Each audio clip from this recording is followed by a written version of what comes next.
안녕하십니까. 뉴스데스크 강원입니다. 가뭄 재난 사태로 강릉 지역 대규모 공동주택 단수 등 혼란이 계속되고 있지만 강릉시는 그동안 제대로 된 정보를 제공하지 않았습니다. 비판 여론이 계속되자 뒤늦게나마 재난 문자 발송 등 정보 제공을 추진한다고 밝혔는데요. 공무원에게 맘카페에 올라온 비판글에 댓글 달기를 지시한 것 아니냐는 의혹까지 나오며 민심은 더 악화되고 있습니다. 박은지 기자가 보도합니다. 아파트 113곳, 4만 5천여 세대의 제각각 단수가 시작되면서 주민들의 가장 큰 불만은 정보를 얻을 곳이 없다는 겁니다.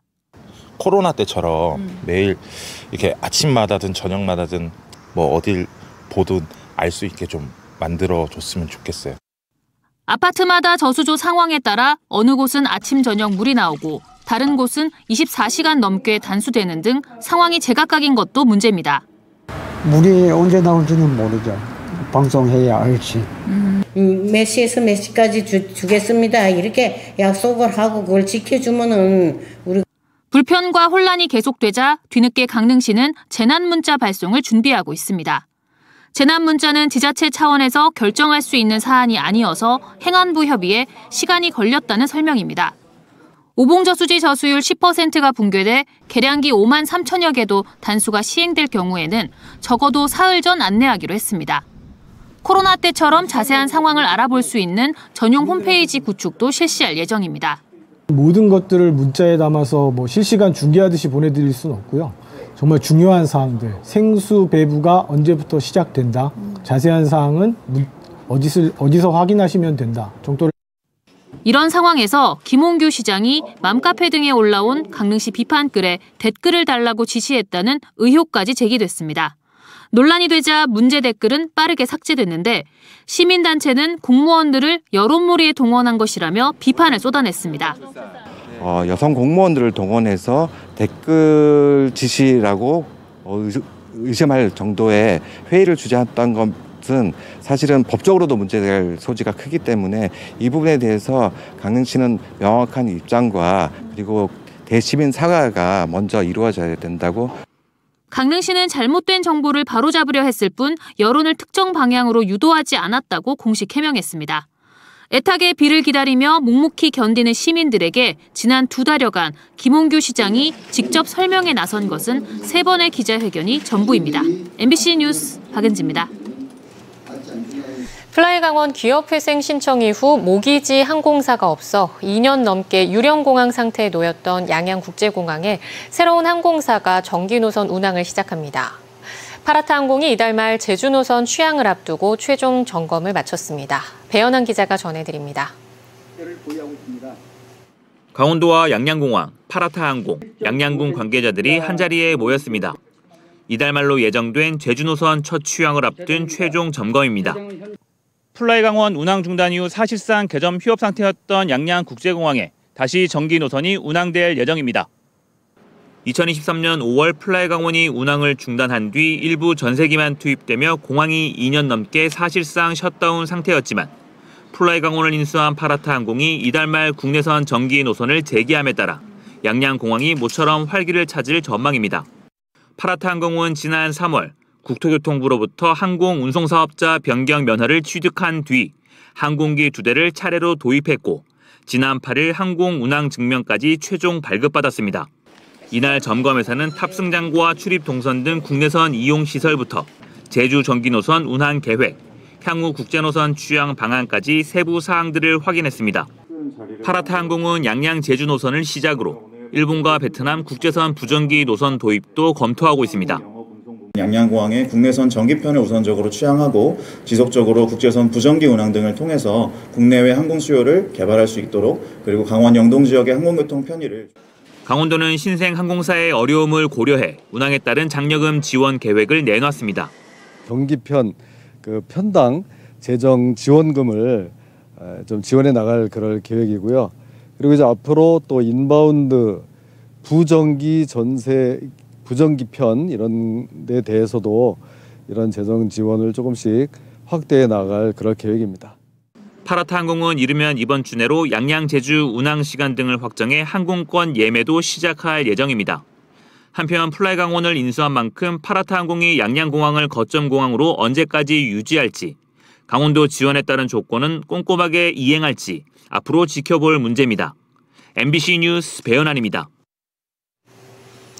삼척시는 폐광 지역의 첨단 가속기 기반 의료 클러스터 구축과 더불어 수소산업 육성에 역점을 두고 있습니다. 수년 전부터 산업 기반을 만들면서 성과가 조금씩 나고 있지만 앞으로도 시간은 더 필요해 보입니다. 조규환 기자입니다. 삼척시 근덕 제2농공단지입니다. 철골 구조의 건물들이 한창 세워지고 있습니다. 수소 산업과 연관된 작은 기업들이 입주할 임대형 공장입니다. 나름대로 컨택이 되고 있는 업체들이 한 5, 6개 정도 되고요. 그중에서 한 3, 4개 정도는 거의 오겠다고 하고 나머지 업체들도 열심히 컨택해가지고 6개 정도 업체가 다 입주할 수 있도록. 인접 부지엔 수소 전문 산업단지가 더 크게 조성되고 있어 빠르면 2027년부터 기업 유치가 추가로 가능할 전망입니다. 이처럼 삼척시는 몇 년째 수소산업 기반 환경을 대대적으로 만들고 있습니다. 수소 생산 시설과 타운하우스가 들어섰고 실증 시험 기관이 운영을 시작했거나 추가로 세워지고 있습니다. 이를 토대로 수소 시범 도시와 규제 자유특구 등에 잇따라 지정돼 산업 육성 여건이 많이 나아졌습니다. 하지만 기업 유치는 여전히 고민거리로 지적됩니다. 수소 기업 유치가 일자리 창출로 이어질 수 있도록 구체적인 대책을 좀 책임감 있게 속도감 있게 추진해 주시기를 부탁드리겠습니다. 삼척과 동해에 함께 추진되는 수소 저장 운송 클러스터를 포함한 수소 특화단지 추진도 최근 전단 조직을 꾸려 집중하고 있습니다.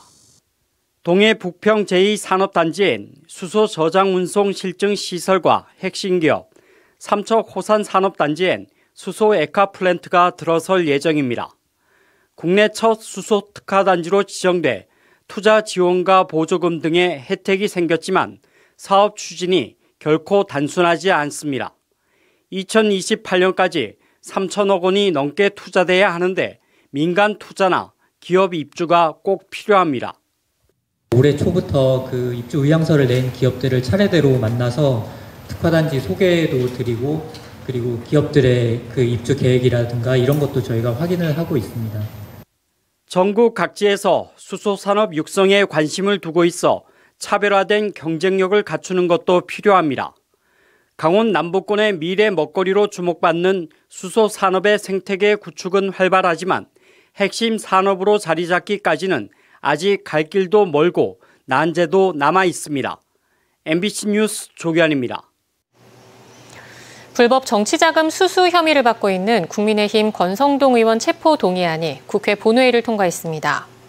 국민의힘이 표결 전 단체로 퇴장해 불체포 특권 포기를 약속한 권 의원이 홀로 참여했고 총 투표수 177표 가운데 찬성 173표, 반대 1표, 기권 1표, 무효 2표로 가결됐습니다. 권 의원은 2022년 윤영호 통일교 세계본부장에게서 1억 원을 받은 혐의를 받고 있습니다. 국회의원은 회기 중 불체포 특권이 있어 국회의 체포 동의안을 받아야 하며 가결에 따라 조만간 법원이 권 의원에 대한 영장 실질 심사 기일을 지정할 것으로 예상됩니다. 강원도 교육청 공무원들의 선거 개입 의혹을 폭로한 간부가 말을 번복하면서 사표를 철회하고 다시 교육청에 복귀하기로 결정되자 파장이 커지고 있습니다. 야당과 교육 시민단체들은 선거법 위반 의혹을 제기하며 정식 수사를 촉구했습니다. 김도균 기자입니다. 지난 8일 교육청 공무원들의 교육감 선거 개입 의혹을 제기했던 최준호 정책협력관이 사표를 철회하고 복귀하는 걸로 결정됐습니다. 신경호 교육감이 최 협력관의 사과를 받아들인 겁니다. 신 교육감과 최 협력관 모두 선거 개입 의혹 폭로 기자회견은 업무 스트레스가 빚은 오해였다고 해명했습니다. 중에 저는 일체 관여를 안 하기 때문에 협력관이 그걸 다 교통정리하다 보니까 나름 어려움이 있었지 않을까. 교육시민사회단체는 신 교육감과 최 협력관을 강력히 규탄하고 나섰습니다. 이번 사태는 단순한 오해가 아니라 공직선거법 위반을 스스로 인정한 사안이라며 경찰과 법원, 도의회가 즉각적인 조치를 취해야 한다고 압박했습니다. 특히 최 협력관이 지난달 기자회견에서 수사기관 조사에도 응하겠다고 했던 사실을 언급하면서 강원경찰청에 수사 의뢰서를 제출했습니다. 사건 발생 한 달이 지나도록 강원도 선거관리위원회와 강원경찰청이 아무런 조치나 수사에 착수하지 않는 것은 도저히 납득할 수 없다. 강원도 감사위원회와 강원도 의회에도 감사와 진상조사를 공식 요청했습니다. 신경호 교육감에게는 최 협력관의 즉각 파면을 요구했습니다. 불법 선거운동을 고백하고 사표를 냈으면서도 그저 스트레스를 받아 오해했다고 퉁치고 조사도 없이 복귀하는 것이 과연 상식적입니까? 1개월이 넘는 기간 동안 어떻게 복무 처리를 했는지도 의문입니다. 논란의 중심에 선 최준호 정책협력관은 지난달 폭로 기자회견 이후 복귀를 위한 신경호 교육감 면담 외에는 교육청에 출근도 하지 않고 사실상 잠적한 상태입니다. 강원도 교육청은 최 협력관 사안에 대해 아무런 입장을 밝히지 않고 있습니다. MBC 뉴스 김도균입니다. 강릉 오봉저 수지 저수율이 오늘 기준 11.8%로 12% 선도 무너졌습니다.